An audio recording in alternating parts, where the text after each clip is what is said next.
तो हेलो मेरे यारो, the marshal court of returns के अमेजिंग एपिसोड में आप सभी लोगों का स्वागत है। तो जैसा कि हम सभी लोगों ने लास्ट एपिसोड में देखा था कि हमारे हीरो हुआ और ब्लड डीमन के बीच में फाइटिंग चली थी, जहां ब्लड डीमन मारा गया था। और उसके बाद फिर वो जब अपने कमरे में आया था तो वहां पर एक फॉक्स लेडी उसका इंतज़ार कर रही थी और उसे देखकर कही थी कि काफ़ी अरसा हो गया तुम्हें देखा हुआ। और इस एपिसोड के शुरुआत में हम देखते हैं कि जो हुआ होता है वो अपने कमरे में ही खड़ा होता है गेट बंद करके, और उसके सामने उसी फॉक्स लेडी की परछाई होती है और वह कह रही होती है इन सभी चीज़ों के बीते हुए कई अरसे हो चुके हैं, है ना? और वो अपने हाथ में प्याले को रखे हुए और देख रही होती है उसकी ओर और मुस्कुराते हुए कहती है, "हाश, बहुत ज़्यादा ही यह हार्श है।" और वह हुआ पे कमेंट पास करते हुए कहती है कि तुम में सचमुच में काफ़ी ज़्यादा चेंजेस आ चुके हैं। तुम्हारे साथ तो अब कई सारे लोग भी हैं, है ना? और फिर वह शांति से अपने मतलब कप के प्याले पे और भी ज़्यादा चाय डालते हुए कह रही होती है कि अगर यह बातें उन इमॉर्टल्स को पता चल गया, जो 3000 इमॉर्टल्स हैं, उन्होंने ये चीज़ देख ली कि तुम्हारे साथ इतने सारे लोग हैं और इस तरीके से कैजुअली तौर पर रह रहे हैं, तो वह जेलस के मारे ही मर जाएँगे। और हम देखते हैं हुआ भी इसके साथ आकर टेबल पर बैठा हुआ होता है और वह कहता है कि क्या वे बच्चे अभी तो सुरक्षित हैं और क्या वे ठीक से ग्रो कर रहे हैं?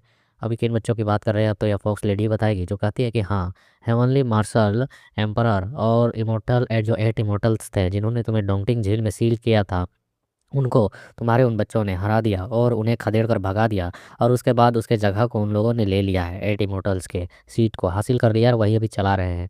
इसी कारण से हेवनली एम्परर और उनके अन्य अनुयायी थे, मतलब उन्हें फॉलो करने वाले जो भी बंदे थे, वो अब तो अचानक से लुप्त ही हो चुके हैं, उनका कोई अता पता नहीं चला उस फाइटिंग के बाद। यह सुन वो कहता कि अच्छा, मैं समझ गया, तो फिर ज़रूर मूसिन कैनन वाला जो किस्सा था उन्हीं कमीनों का होगा, क्योंकि उनके जाने के बाद ये सारी घटनाएं होती जा रही हैं। तो यहाँ पर उस लेडी की आवाज़ आती है कि मुझे मालूम नहीं है कि आखिरकार यह किसका है, या वह हेवनली मार्शल एम्परर का किया धरा है या नहीं। तो और वह मुस्कुराते हुए कह रही होती है, अच्छा, मुझे लगता है कि आपको इसका जवाब खुद ही ढूंढना चाहिए। तो वो कहता है, तुम्हें हेवनली मार्शल एम्परर से डर नहीं लगता है? यह सुन वह कहती है कि उन्होंने तुम्हें भी कैद कर लिया, तो मेरे डरने या ना डरने से क्या ही होता है। अब यहाँ पर कुछ भी बदला नहीं जा सकता है। हो सकता है कि वह अभी कहीं हमें देख रहा हो और तुम्हें भी पता ना हो। मतलब कि यह जिस हेवनली मार्शल एम्परर की बात की जा रही है, वो उन लोगों ने ही हुओ को सील करवाया था और वो काफ़ी पावरफुल है हुओ से भी, ऐसा लगता है। और हम देखते हैं फॉक्स गर्ल जो होती है वह कर रही होती है, खैर, मैं यहाँ आपको धन्यवाद कहने के लिए आई हुई थी। अगर तुमने यहाँ पर ब्लड डेमन को नहीं मारा होता, उसे हराया नहीं होता, मारने की बात नहीं कही, हराने की बात कही गई है, शायद वो अभी तक ज़िंदा हो। अगर तुमने उसे नहीं हराया होता, तो मैं इसी तरीके से छुप कर रहती। और यह दूसरी बार है जब तुमने इस लड़की की मदद की है, इसीलिए मैं तुम्हारा बहुत ज़्यादा ही शुक्रगुज़ार करती हूँ। यह सुन वो कहता है कि तुमने जो थैंक्स कहा है, उतना ही काफ़ी है। आपने जो कह दिया, बस इतना इनफ है। और फिर वह फॉक्स गर्ल जो होती है, वह पलट कर जाते हुए अपने फॉक्स टेल्स को रिलीज़ करते हुए वहाँ से जा रही होती है, कहती है कि हज़ारों सालों में भी तुम्हारा जो ये कोल्ड बिहेवियर है बिल्कुल नहीं बदला है। तुम उसी तरीके से एकदम शांत और रूड व्यक्ति हो, जो अपनी फीलिंग्स को बिल्कुल नहीं दिखाते हो। फिर भी मुझे सचमुच में खुशी हुई कि मैं आपसे दोबारा मिल सकी।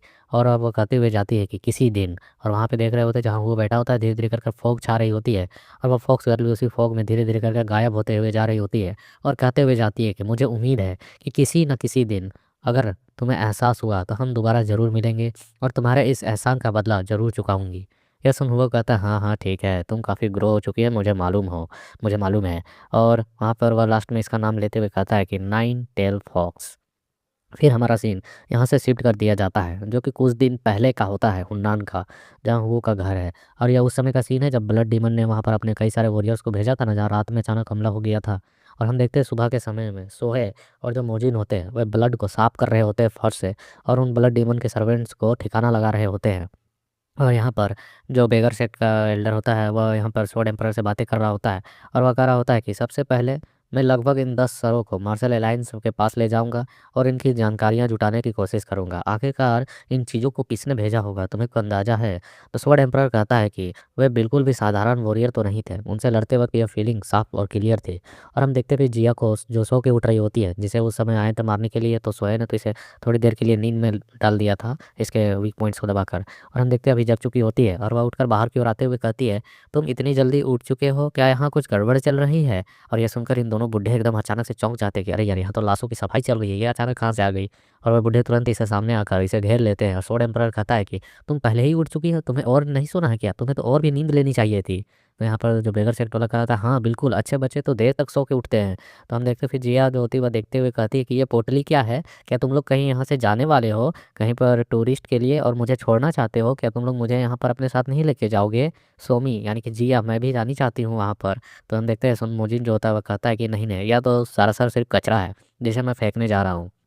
तभी यहाँ सोया आते हुए कहती है कि क्योंकि तुम इतनी जल्दी उठ गई हो तो क्यों ना साथ में हम घूमने के लिए चले, और तुम युयान में खेलने के लिए भी अपने साथियों को बुला सकती हो।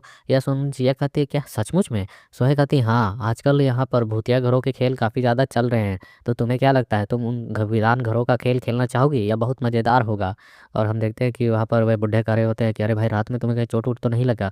और यहाँ सोहे कह रही होती है कि मैं लंबे समय के बाद बाहर जा रही हूँ तो मुझे क्या पहन कर जाना चाहिए? और जिया खुश होते हुए कह रही थी हाँ हाँ, सचमुच में मदर बहुत स्ट्रांग है, चलो हम लोग चलते हैं और हम लोग यहाँ खेलेंगे। और फिर हम देखते हैं इन्हीं के गांव का जो सीन होता है वहीं पे कुछ घर वगैरह जहाँ जिया ये सब खेलने के लिए आए हुए हैं। राइटर हमें बता रहा होता है कि इस तरीके से जो जिया सोमी है वह यूनान में घूमने लगी और घूमती रही होती है अपने साथियों की तरह साथ में। और हम देखते हैं उसके साथ में 2 बच्चे और होते हैं और राइटर बता रहा होता है किसी तरह अंततः उन्हें अपने जीवन के सबसे बड़े संकट का सामना करना पड़ा। यह सुनसान घर के पास अपनी संरक्षा को खो दी, मतलब कि यहाँ से सोहे जो है इससे अलग हो चुकी है और ये बच्चे खेलते खेलते इधर तक पहुँच चुके हैं। और हम देखते हैं कि यहाँ पर एक लड़की होती है जो कह रही होती है क्या सचमुच में हमें अकेला जाना चाहिए? और हम देखते हैं यहाँ पर जिया कह रही होती है हाँ बिल्कुल, बड़े जो है वह उन्होंने कहा था वो हमारा वहाँ इंतज़ार करेंगे तो हम खेलने के बाद वहाँ चले जाएँगे वापस घर। और यह जो लड़का होता है इसका नाम होता है जिन मांग, और इसके साथ में जो लड़की होती है उसका नाम होता है गयूम जियाक जियाक। और फिर हम देखते हैं कि ये आगे की ओर जिया जो होती है तोड़ते हुए जा रही होती है और कहती है वैसे भी अकेले जाना ज़्यादा मज़ेदार है, जब बड़े हमारे साथ ना हो तो खेलने में ज़्यादा मज़ा आएगा। जिनके साथ जो लड़का होता है वो कहता है कि अगर तुमको डर लगता है तो तुम मेरे पीठ पीछे चल सकती हो। बट हम देखते हैं जिया जो बिंदास होती है और हंसते हुए उस वीरान घर में घुसते हुए कह रही होती है कि जल्दी करो, मुझे यहाँ पर किसी भी तरीके का डर नहीं लगता है। और हम लोग देखते हैं कि ये जो घर वाला खेल खेल रहे हैं, दरअसल सुनसान घरों को जो बहुत दिनों से बंद पड़े हैं उनके अंदर जाकर उनकी तलाशी करना, उनमें घूमना, उनमें भूतों को खोजना, ऐसे वाले खेल हैं। और हम देखते हैं तभी अचानक इस घर का जो खिड़की होता है वह कुड़ुक से खुलता है, आवाज़ करती है, जिसकी वजह से जो जियाक होती है वह डर जाती है और अपने कान बंद कर लेती है और वह बच्चा भी हैरान हो चुका होता है। फिर जिया उसको सहारा देते हुए कहती है कि अरे तुम यहाँ पर इस तरीके से डरो मत, कोई बात नहीं है जियाक, ये तो सिर्फ हवा का झोंका था, मैं तुम्हारे साथ हूँ ना, तुम्हें डरना नहीं चाहिए। हम देखते हैं सुन वह बच्ची भी खुश हो जाती है, कहती है हाँ हाँ ठीक है। बट हम देखते हैं इस लौंडे को जो काफ़ी ज़्यादा मर्द बन रहा था कहता है इन दोनों के बीच में आते हुए, अरे मैं आगे चलूंगा, तुम लोग चिंता मत करो, यहाँ पर मैं ही एक अकेला असली मर्द हूँ। और वो बिंदास आगे बढ़ते हुए इन घरों के और भी अंदर की ओर जा रहे होते हैं। और वो बच्चा कहे जा रहा होता है चलो जल्दी करो और मेरे पीछे पीछे आओ, हम अगले कमरे की ओर तलाशी करने के लिए जाएंगे।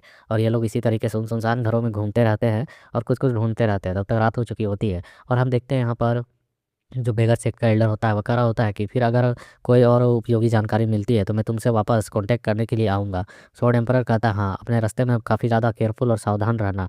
तभी हम देखते हैं यहाँ पर स्वॉर्ड एम्परर तक आवाज़ आती है दादाजी दादाजी। तो हम देखते हैं स्वॉर्ड एम्परर पलट कर कहता है क्या हुआ, क्या बात है? तो यहाँ पर जो सोहे होती है वह कह रही होती है कि जिया अभी तक घर नहीं आई है, मैंने तो उसे वापस आने को कहा था। तो ये सुनकर स्वॉर्ड एम्परर कहता है क्या नहीं, अभी तक तो नहीं वह आई है, वह तुम्हारे साथ ही ना घूमने के लिए गई थी? हम देखते हैं मोजिन कहता है कि खैर वे दोपहर में खाना खाने के लिए लौटे थे, लेकिन खाना खाने के बाद उन लोगों ने मिलने का जगह जहाँ पर तय किया था कि वहाँ पर वे लोग वापस आएंगे खेलने के बाद, लेकिन वहाँ पर वे नहीं आए। इसलिए मैं भी सोचा कि वे लोग वापस आ चुके होंगे, लेकिन मैंने यहाँ पर युयांग में हर एक जगह को तलाश कर लिया, लेकिन वे अभी तक हमें नहीं मिली है। कहाँ पता नहीं वो लोग किस जगह पर है और किस जगह पर छुपे हुए हैं, लेकिन वे लोग अभी तक घर नहीं लौटे हैं। यह सुन सोड एम्पर परेशान हो जाता है और उनको चिल्लाते हुए कहता है, डांटते हुए कि क्या आखिरकार तुम लोग ये किस तरीके की हरकत कर रही हो, जब यहाँ पर मैनर मास्टर नहीं है उसी स्थिति में यह सब कुछ घटना होना यह बिल्कुल भी सही नहीं है। सोहे परेशान हो जाती है और कहती है कि वो आखिरकार मुझे क्या करना चाहिए, ये आखिरकार कैसे हो गया? तभी अचानक इन सभी को तो एक आवाज़ आती है, तो ये लोग पलट कर देखते हैं और हम देखते हैं जिया यहाँ पर अपने टाइगर बीस्ट पर बैठी हुई होती है और उसके साथ ये दोनों बच्चे भी होते हैं जो यहाँ पर कैसे छोड़ने के लिए आए हुए होते हैं। और हम देखते हैं यहाँ पर इस टाइगर बीस्ट पर जिया जो होती है वो बहुत ही बुरी हालत में बेहोश पड़ी हुई होती है, इसकी हालत ठीक नहीं लग रही होती है। और वहाँ पर वो बच्चे कह रहे होते हैं दादाजी दादाजी जिया यहाँ पर है, सोमी यहाँ पर है, सोमी को देखिए ये कुछ बेहोश सी हो गई है। और हम देखते हैं यहाँ पर इसका टाइगर और ये बच्ची बहुत ही खामोशी से ये सारी चीज़ें बोल रही होती हैं। तभी यहाँ पर सोहे जाती है और उस टाइगर के ऊपर से जिया को उठाती है और कहती है कि आखिरकार सोमी को हुआ क्या है, हमें यहाँ पर डॉक्टर को बुलाना होगा। और फिर हमें उस समय की घटना को दिखाया जाता है जिस समय जिया के साथ क्या हुआ जो ऐसी स्थिति में पहुंचे। और हमें बता रहा होता है वह बच्चा और हमें दिख रही होती है जिया और बोल रहा होता है कि जिया के साथ उन अजीबोगरीब घरों में छानबीन कर रहे थे हम लोग और खेल रहे थे, तभी उसके छत के ऊपर से एक अजीब सा पानी टपकते हुए सीधे जिया के आंखों के अंदर चला गया। जिसके बाद जिया ने उस छत के बारिश के पानी को अपने आंखों से देखिए मैस दिया, मतलब कि आंखों को ऐसे रगड़ दिया, जिसकी वजह से उसके आंखों में और भी ज़्यादा अजीब सी फीलिंग आने लगी और वह अचानक से गिरकर बेहोश हो गई। तो हम देखते हैं सारी चीज़ें सुनने के बाद सोहे कर रही होती है, इसे तो बहुत ज़्यादा ही तेज़ बुखार आ रहा है। तो स्वॉर्ड एम्परर कहता है इसे इधर ला, मुझे एक पल के लिए इसे जाँच करने दो। और फिर वे अपने किवाई एनर्जी से इसकी बॉडी की जाँच करने लगते हैं और कहते हैं कि इस बच्ची के अंदर में जो आंतरिक एनर्जी है वह बहुत ही ज़्यादा अधिक मात्रा में जो है फ्लो कर रही है। आखिरकार ऐसा कैसे हो सकता है? लेकिन इसके ऊपर जो गिरा हुआ बारिश का पानी था, क्या सिर्फ़ उसकी वजह से इसे इसके जो बेस हैं वह नहीं मिल रहे हैं? मतलब कि जहाँ पर किवाई एनर्जी इकट्ठा होती है वह बेस कोर एरिया इसमें अभी डेवलप नहीं हुआ है, जिसकी वजह से वह जो किवाई एनर्जी है वह पूरी तरीके से इसकी बॉडी में अजीब तरीके से फ्लो कर रही है। इस तरीके के घटने तो तभी होते हैं जब किसी के बॉडी के अंदर एक और हम देखते हैं स्वॉर्ड एम्परर खड़ा होते हुए कहता है कि उसे फ़िलहाल के लिए कमरे में लिटा दो। तो सोहे कहती है ठीक है। और फिर हम देखते हैं कि स्वॉर्ड एम्परर इन लोगों से कहता है कि अगर इस बच्चे ने जैसा कहा, अगर यह बात सच है, तो इसका मतलब है कि जिया के आँखों में जो वाटर का ड्रॉप गया, वह कोई साधारण बारिश का पानी बिल्कुल भी नहीं था। और वे फिर इसके असली रीज़न को कहते हैं कि इस हमारी जिया के अंदर जो आंतरिक एनर्जी होती है, उसका एक बहुत ही बड़ा प्रचंड प्रभाव इसकी बॉडी के अंदर बह रही है। ये धाराएँ बिल्कुल स्थिर होने के लिए कोई जगह खोज रही हैं, लेकिन इसे कोई भी जगह इसकी बॉडी के अंदर नहीं मिल रही है। इसलिए इसके नसों को और इसके बॉडी के आंतरिक हिस्सों को वह चीरते हुए इधर-उधर फैलने की कोशिश कर रही है। इस प्रकार की घटनाओं का सिर्फ़ एक ही मतलब होता है। ऐसा लगता है कि जिया ने जिस प्रकार के वाटर ड्रॉप को अपने बॉडी के अंदर लिया है, वह किसी तरीके का एलेक्सर है, अमृत है, जो कि मेरी उम्मीद के अनुसार वह एज़्यूराइट एसेंस है, जो इसकी बॉडी के अंदर बह रही है। मेरी जाँच से तो यही चीज़ें पता चली हैं। और फिर हम देखते हैं इसी तरह रात बीत रहा होता है और जो स्वॉर्ड एम्परर होते हैं वह इसके बॉडी के अंदर अपनी किवाई एनर्जी से उसकी किवाई एनर्जी को स्टेबल करने की कोशिश कर रहे होते हैं और जिसकी वजह से धीरे-धीरे कर जिया को होश भी आ रहा होता है और उसे जगते हुए देखकर सोहे कर रही होती है, "जिया क्या तुम्हें होश में आ गई? क्या तुम्हें ठीक लग रहा है? क्या तुम होश में हो?" और जो जिया होती है वह कह रही होती है, "सोहे मैं कहाँ पे हूँ?" और हम देखते हैं फिर उसे वो खाँसी हो रही होती है, तो वहाँ पर वे बोल रहे होते हैं कि स्वॉर्ड एम्परर मैंने फ़िलहाल उसकी हालत स्थिर कर दी है, लेकिन यह थोड़ी देर के लिए ही है। उसे किसी न किसी तरीके से अपने भीतर मौजूद एनर्जी को कंट्रोल करना सीखना होगा। और सोहे वाटर का गिलास देते हुए कह रही होती है, "यहाँ पर थोड़ा-सा पानी पी लो, तुम्हें अच्छा लगेगा।" बट हम देखते हैं जैसे ही जिया उस वाटर के गिलास को टच करती है, उसी के साथ उसके टुकड़े-टुकड़े हो चुके होते हैं और पानी चारों ओर छिटक जाती है। यह देखकर जिया हैरान, सोहे कहती है, "ये क्या हुआ अचानक? आखिरकार गिलास कैसे टूट गया?" फिर स्वॉर्ड एम्परर अपना माथा पकड़ लेते हैं और कहते हैं कि उसकी बॉडी के अंदर बह रही वह आंतरिक एनर्जी बहुत ही ज़्यादा बड़ी मात्रा में है, जिसकी वजह से वह अपनी पावर्स को कंट्रोल नहीं कर पा रही है और वह असामान्य रूप से उनका उपयोग कर रही है, जिसकी शुरुआत अभी से हमें दिखने को आ रही है। और जिया बड़ी मासूम तरीके से हैरानी से ऊपर की ओर देख रही होती है कि अंक दादाजी मैं तो गिलास में पानी भी नहीं पी सकती।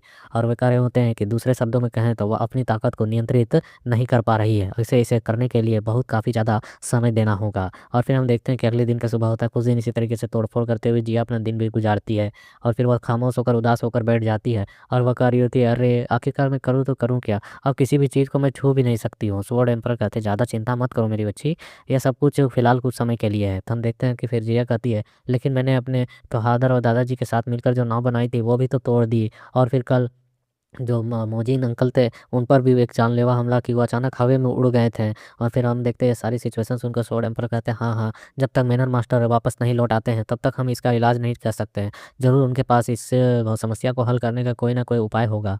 हम देखते हैं यह सुन जिया हँसते हुए कहती है, "हाँ, जल्दी ही पापा घर लौट आएँगे, मुझे उम्मीद है।" और फिर तभी हम देखते हैं उसकी एक फ्रेंड जो होती है जिया को दौड़ते हुए आ रही होती है और कहती है कि, "जिया, मैंने तुम्हारे लिए एक डॉक्टर को खोजा है, वह यहाँ पर आ रहे हैं।" और फिर हम देखते हैं कि यहाँ पर एक डॉक्टर को दिखाया जाता है जो अपने बारे में बता रहा होता है, "मेरा नाम जांग डॉग गुन है और मैं अपने बारे में कहकर ज़्यादा शर्मिंदा तो नहीं होना चाहता हूँ, लेकिन मैं आंतरिक एनर्जी कणों का एक्सपर्ट्स हूँ।" मतलब कि आंतरिक एनर्जी जब उतार-चढ़ाव होती है किसी की बॉडी में, तो उसका इलाज करने में। तो हम देखते हैं इसका नाम सुनकर स्वॉर्ड एम्परर भी सोच रहे होते हैं, यह नाम मैंने कभी पहले नहीं सुना है। और यह डॉक्टर के सामने जिया बैठी हुई होती है और वह कह रहा होता है, "बहुत समय पहले जेगल वून के रिक्वेस्ट पर मैंने स्वॉर्ड एम्परर का भी इलाज किया है। इसी का स्ट्रैटेजिस्ट यहीं पर खड़ा है और इसी के रिक्वेस्ट पर इसने यहाँ पर स्वॉर्ड एम्परर का इलाज किया है जब वे किवाई डेविलेशन में गिरने वाले थे।" तो हम देखते हैं सुनकर स्वॉर्ड एम्परर कहते हैं कि मैंने इससे कब इलाज करवा लिया? और वह बंदा मतलब कि फेंक रहा होता है, फेक डॉक्टर होता है। वह कह रहा होता है, "उस दिन ये बात फैल गई कि आखिरकार मैं बीजिंग में बस गया हूँ और मैं कितना ग्रेट एक एक्सपर्ट हूँ।" तो इससे जो स्ट्रैटेजिस्ट होता है वह पूछता है कि आखिरकार तो फिर स्वॉर्ड एम्परर का क्या हुआ जब तुमने उसका इलाज किया तो?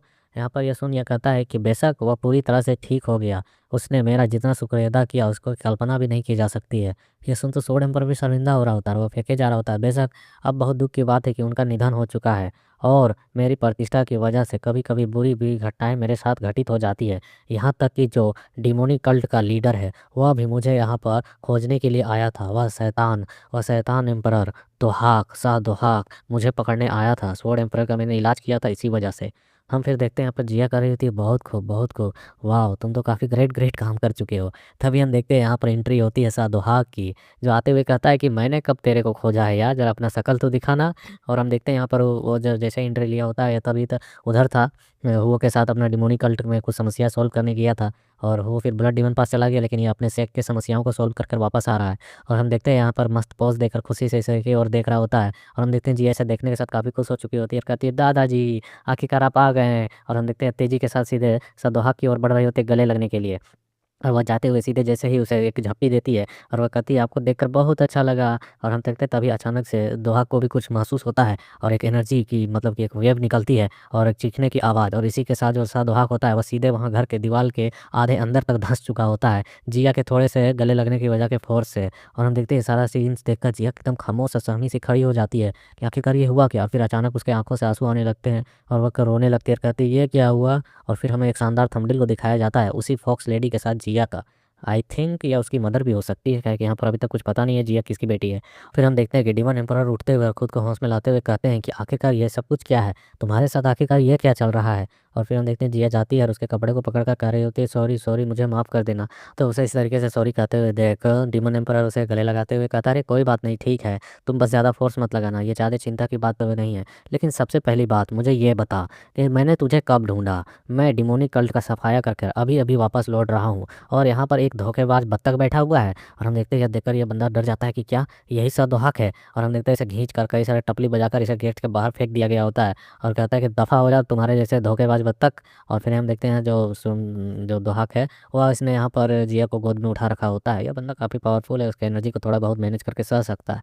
तो इसलिए वह कह रहा होता है कि आखिरकार मेनर मास्टर कहाँ है? वो अभी तक आई क्यों नहीं है? एम्परर बताता है स्वॉर्ड एम्परर कि वह अभी तक वापस नहीं लौटा है, मुझे भी मालूम नहीं। ये सुन वे कहते हैं क्या? तो इसका मतलब है कि वह बदमाश जेजे अभी वापस नहीं आया होगा, है ना?